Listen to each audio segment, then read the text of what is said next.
to another exciting episode of the eyeBytes podcast. I'm your host, Daniel, and with me, as always, the Brian to my Peter Griffin, Sajandeep. How you doing, man?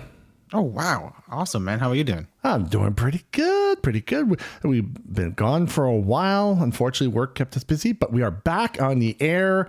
They can't keep us down, I tell you, man. Good to be back. Yes, of course. But how have you been, man? I haven't seen you in a while. Yeah, I'm pretty good. Actually, I have seen you. But yeah, I've actually seen you this year more than... Yeah, I know. In the past 3 years, yeah.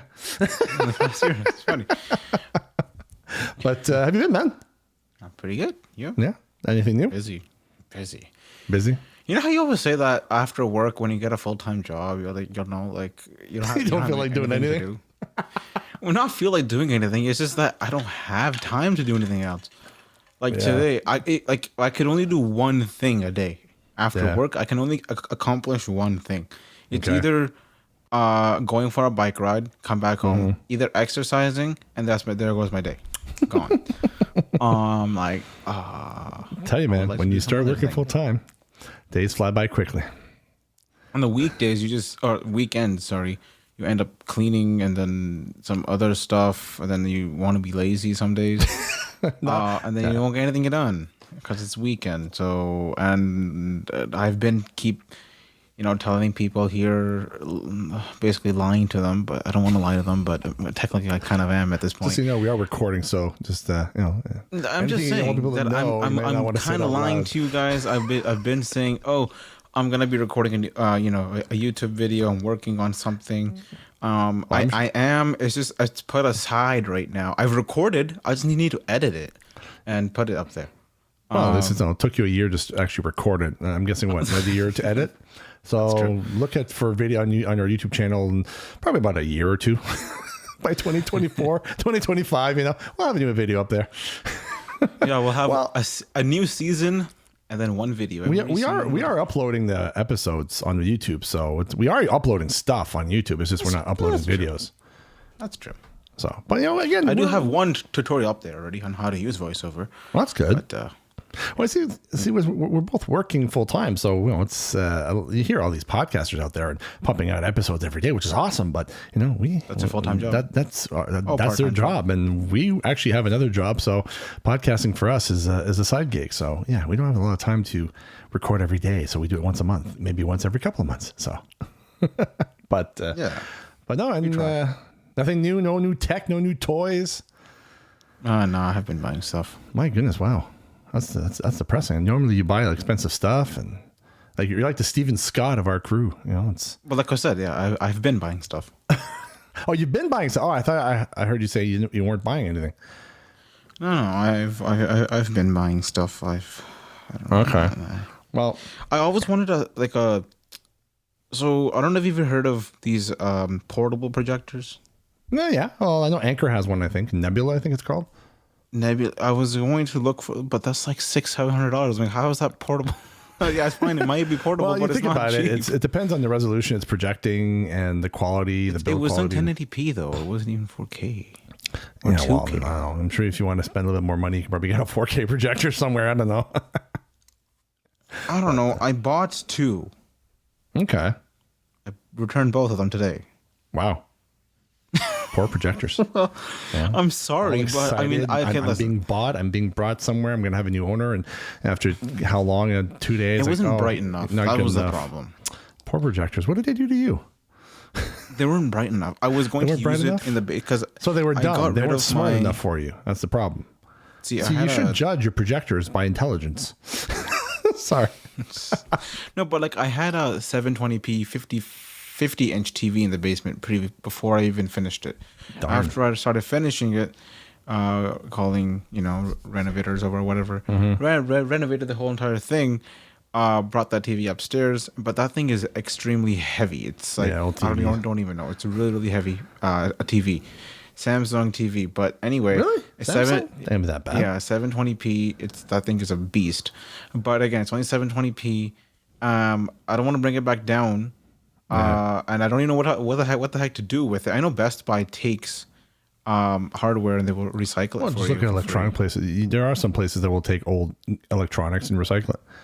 Exactly, but I've taken my old, those boxy type TVs. I've taken those, I've taken that one to Best Buy before with me and my dad, and to this one, I don't even know if someone's gonna. If I even try putting it on sale, will someone buy a 720p TV? You're probably better off to give it away. You're probably just better off to give it away. 3? I would just give it away. If it's a 2005 TV, I said, you know what, free TV, come and get it. I wouldn't even bother selling it. At that point, it's not probably enough. Well, I'll be selling a TV with the TV stand and everything. $20 maybe. Honestly, at this point, something that's that old, that's like almost 20 years old, it might not be worth it. In the meantime, I can just put the projector up. Jeez. And it could be a portable thing. I can bring in the backyard if I really wanted to. But it wasn't bright enough, so I returned both of them. They weren't smart enough for you? No, they weren't. Poor projectors, they never gave them a chance. See, I remember back talking about TVs. Like I remember I bought my first big bloody TV. It was like a 61-inch rear projector. I think it was they call it a dial. I think a D-ILA. And this thing came in a wooden crate. It's the first TV I ever bought that came in a wooden crate. And they had to uncrate it outside and bring the TV. We had to take the railings off the stairs going to the basement just to bring this TV in because it was so freaking massive.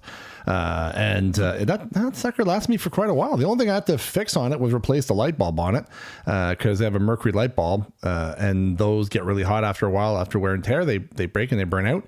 And yeah, like $5 a mom and pop shop, and they just took off the old light bulb, resoldered a new one, and boom, TV's back up and running. And I actually sold that one, I want to say maybe 6 years ago. And I upgraded to like a 55-inch LG, but that was a dumb TV. Then a year later, got rid of that one and I was upgraded to a Samsung TV. My goodness, you actually upgraded really well, fast. It's because it was on sale. It was a Samsung TV on sale at Costco. And around that time is when I think David Woodbridge had done a podcast on a 32-inch Samsung Smart TV with not TalkBack, but it had the Tyson operating system from Samsung, and it had its own built-in screen reader. And I just wanted a TV that actually, because my old JVC one, the one that came in a crate, was a dumb TV. It didn't have it had like, I think, one HDMI, and the LG again was a dumb one. It didn't have any sounds when you turned it on or off. There was no talking, like no screen reader built into it. So I had to get some sighted help to switch over inputs. And then when I heard David Woodbridge talk about the Samsung, and I saw, oh, look, Costco has a sale on this 55-inch. It's not the top of the line. I think it's like I want to say it's an XDR 4K plain TV, but it works really well for what I need it for. And yeah, it was like $800. I'm buying this. So I've had it for 5 years now, and I use it on occasion if people come over to visit. But other than that, I just use my phone to stream. But yeah, it works. It has a built-in screen reader. I can navigate. I can switch to my Apple TV. It's great. So, but anyways, well, I have another story. Yeah. Okay, sure. One short story. Not today. I want to say 2 days ago. A long time ago in a galaxy far, far away. Yeah. No. So when I bought my iPhone 12 Pro Max, right, I also bought the Apple leather Saddle Brown case with it. Ooh. With my Saddle Brown Apple Watch leather band case. Corinthian leather. Right. So I'm like, okay, so I would like to match my watch and my phone case from time to time. And then it has been 2 years since I've owned, going into 3 years now with my iPhone 12 Pro Max. I'm going to use it for one more year. I'm like, okay, you know what? The final year, I'm going to take off my go-to case. I'm going to switch over to the leather case because I spent $70 something on that case, $70 to $80 on that case. Right? I'm like, okay, you know what? I'll use it full time now. I don't care. I'm going to just wear it out completely. I went biking, and I forgot to put the thing on properly. I was going really fast, and I hit the bump, and the corner just came right off. And I'm like, no. Oh, jeez. So I barely wore. I only had the case on for 4 hours, and I destroyed the whole entire thing. Oh, it was not genuine Corinthian leather. Those of you wondering what the hell I'm talking about, think of Ricardo Montalban from Star Trek: Wrath of Khan. But hey, it saved my phone. That's good. Yeah. How much did you spend for that case? $75, $80. It's on the pricey side, but it's still it's good enough. It's if you're gonna say $800, I was you're freaking crazy. But no, I'm not going to buy the titanium thing that they're. Yeah. Well, I do have a new toy. I didn't buy it, though. It's a loaner because I work for the Federal Public Service, and I've been testing out Braille displays. And I've been able to get a loaner Mantis Q40. And those of you wondering, it's from, I think it's Humanware and APH. It is basically a Braille 40-cell Braille refreshable Braille display with a small laptop keyboard. And I love this thing, man. I have a friend of mine, Kathleen. She's got one. She loves it.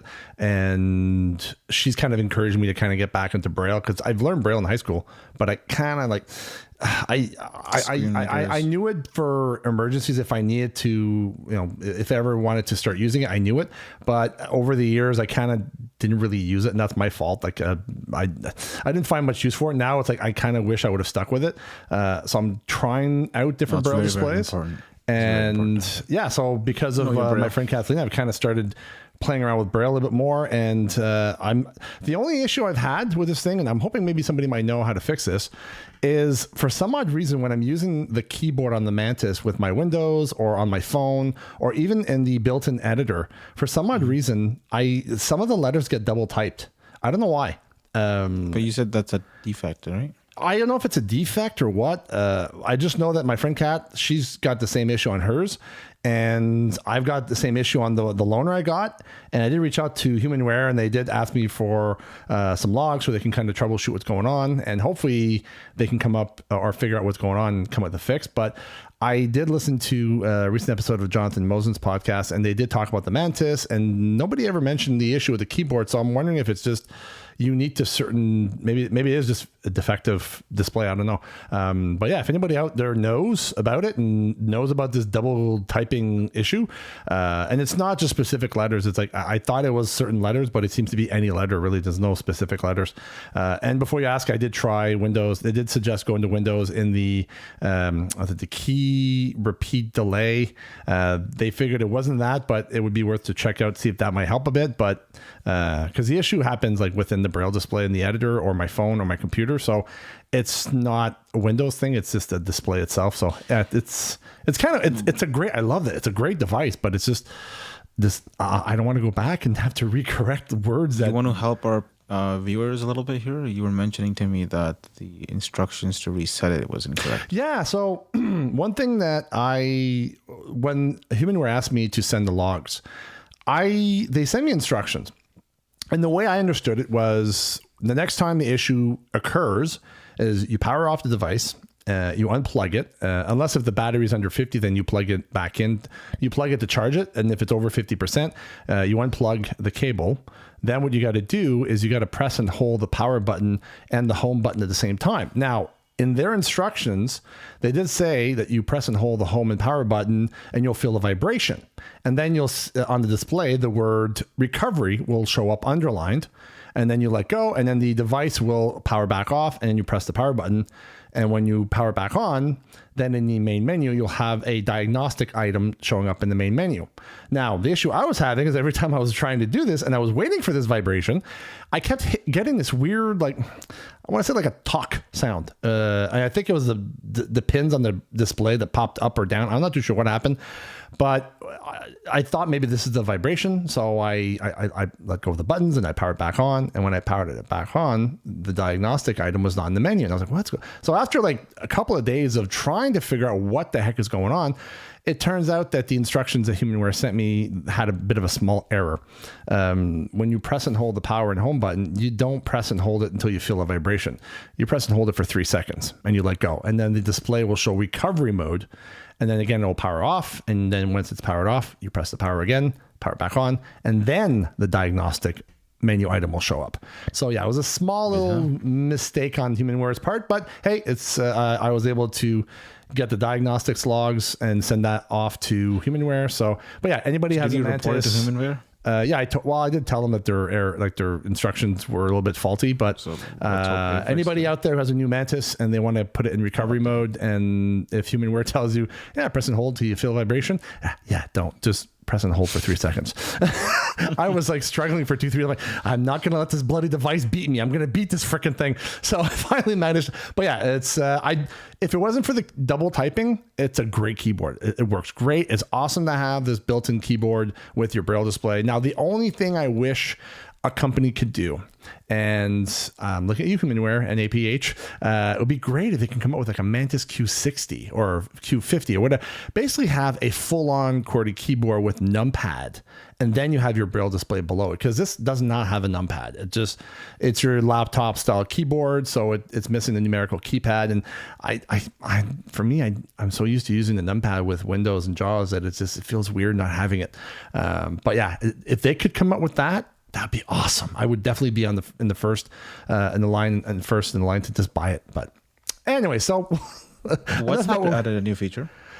Yeah, I noticed that you were talking about that the other day, and I thought you were talking about iPhone silence unknown callers, but you mentioned it was like the WhatsApp have this new feature now that actually will, like iPhone, silence unknown callers. Now, you want to talk more about that, or? I mean, you have it on. I don't have it on, so you want to explain how it works? No, I have it on my phone. I don't have it on not the WhatsApp. I don't know if that's... First of all, I don't know if it's... I know... See, what WhatsApp normally does is they will announce new features, but they will slowly roll it out to certain people. So I don't know if it's fully rolled out yet to everyone, but it's out now. I know they had the edit posts or edit messages, and they had updated the app, and I was looking for the edit option in the rotor, and I wasn't able to find it. And then eventually it just showed up. I was like, oh, okay. So yeah, they do actually do that. They update the app, but then they just roll out the feature over time. But server side. So on the iOS side, and this is the reason I turned it on, is because I do get the occasional spam call, and I just don't want to deal with them. So in iOS, if you go into the phone settings, if you swipe down, you'll hear an option called silence unknown callers. Now you do this at your own risk, because when you turn this on, if you get a call from somebody who is not in your contacts list, they will go straight to your voicemail. So if you want to make sure you get calls from people, they have to be in your contacts. If they're in your contacts and they call, they'll come through, the phone will ring. But if the number is not in your contacts, you won't hear a notification, the phone won't ring, you won't get nothing.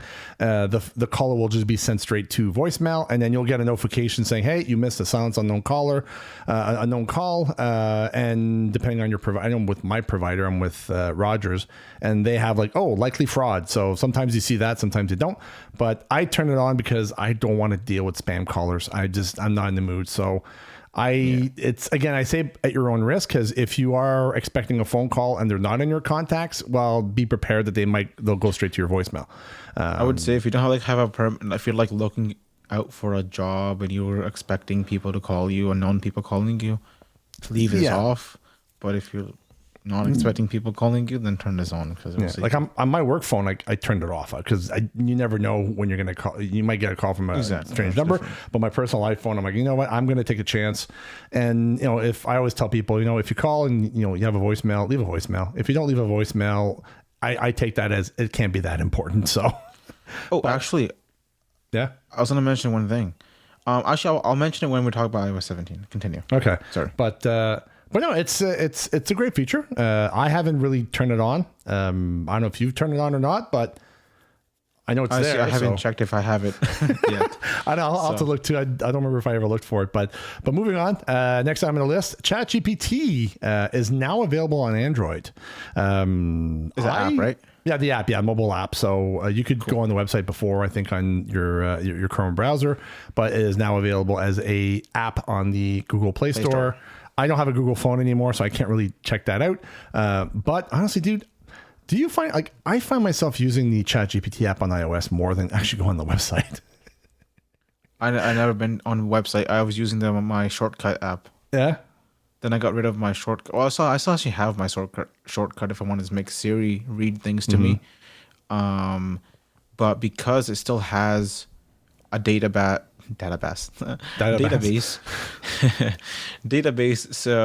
from 2021, so it has old information still. Yeah. So if you want to ask it some new information, we'll give you a wrong answer. So yeah.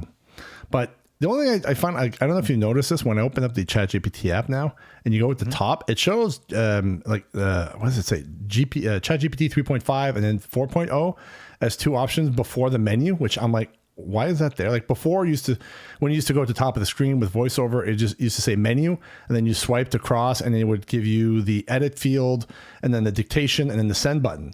But now, when you start at the top and you swipe right, you have 3.5, 4.0, menu, and then the edit. I'm like, why is the 3.5 and 4.0 there? Like, I don't understand it. It's maybe they're advertising to buy 4.0.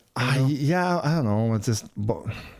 I just find it's like be better off in the menu instead of just being there. It's just weird, but yeah, it's anybody on the Android wants to play around with it. I actually, you know what, I use it quite often. When I ask like a question, I know it's like I won't ask in something that's current, but if there's something like the other day, I watched a YouTube video from an old British show called Comic Relief, and it had Rowan Atkinson on it, had Jonathan Pryce, I think it even had Jim Broadbent, and they were like doing a spoof of Doctor Who. And I was like, oh, did they ever do a Doctor? So I actually just used ChatGPT because I figured, okay, this has to be old because you know this is like it had old quality, but.